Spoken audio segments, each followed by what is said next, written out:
আসন্ন লোকসভা নির্বাচনে সিপিআইএমের পক্ষ থেকে সর্বশক্তি দিয়ে চেষ্টা করা হবে যাতে কোনোভাবেই বিরোধী ভোট রাজ্যে ভাগ হতে না পারে।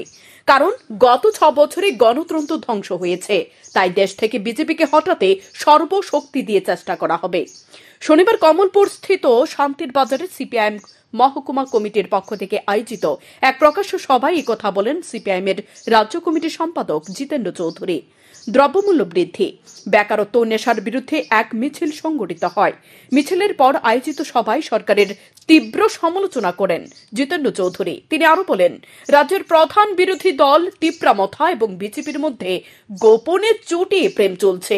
তাই কয়েকদিন পর পর মথার নেতারা দিল্লি যাচ্ছে, গুয়াহাটি যাচ্ছে, শিলং যাচ্ছে, আর তারা মুখে শুধু জনজাতিদের জন্য কথা বলছে। তিনি আরো বলেন, এ সরকার দেশের আইন কানুন কিছুই মানছে না। সরকারের প্রতিষ্ঠিত হয়ে রাজ্যে যতগুলি বিরোধী দলের দলীয় কার্যালয় ছিল সবগুলো ভেঙে গুড়িয়ে দিয়েছে।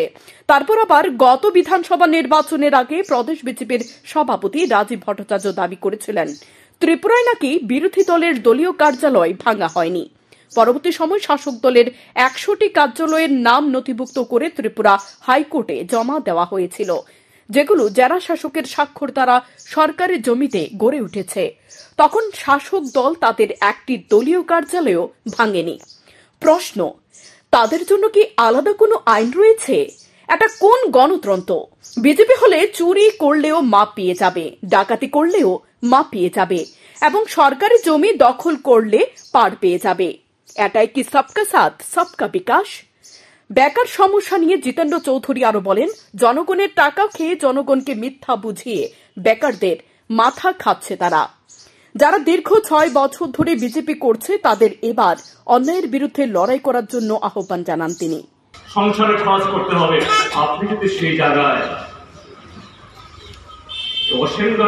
অসাংবিধানিক ভাবে অন্যায় হবে একটি রাজ্যের সম্পত্তি ঘোটালা করছে, তাদের কাছ থেকে মাথা মতো করে কি হবে?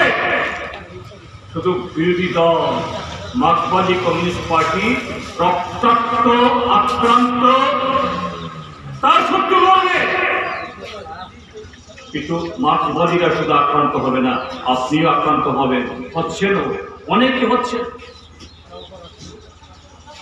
তো সেই সময় বলছি সামনে নির্বাচন গুরুত্বপূর্ণ।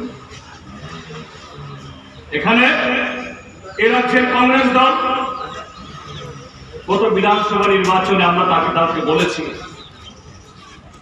গণতন্ত্র না থাকলে রাজনৈতিক দলের উদ্দেশ্যটা কি? দেশের হিত।